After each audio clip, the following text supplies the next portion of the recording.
ওম নমঃ শিবায় শিবোহম।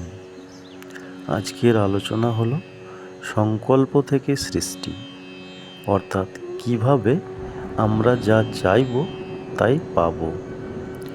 বর্তমানে আমরা যা চাইছি তা পাচ্ছি না এবং সম্পূর্ণ তার বিপরীত হয়ে যাচ্ছে, আর মন সর্বদা ওই বিপরীত পরিস্থিতির শিকার।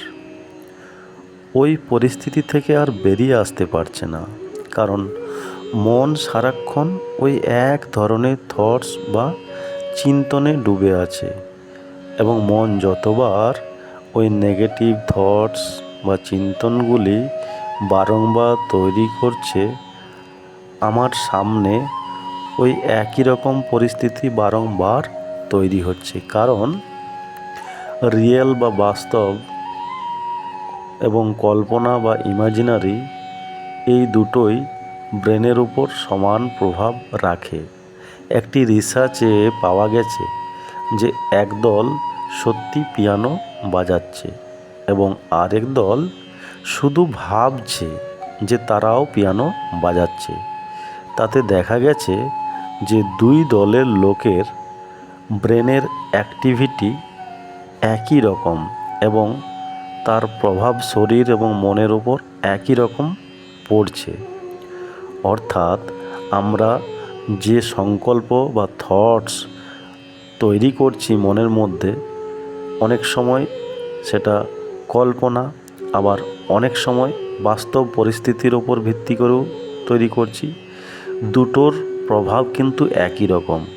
তাই যেটা বাস্তব বা রিয়েল, যেটা আমি চাইছি না, যেটা হচ্ছে, সেটাকে না ভেবে যেটা আমি চাইছি, যেটা আমার কল্পনা, সেটাকে বারবার ভাবতে হবে।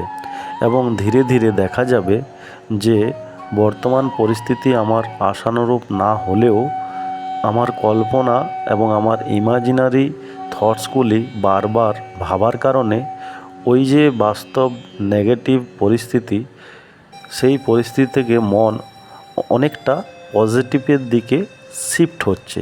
এবং ধীরে ধীরে যখন মন পজিটিভের দিকে শিফট হবে, তখন তার প্রভাব শরীর এবং ব্রেনের ওপরেও পড়বে।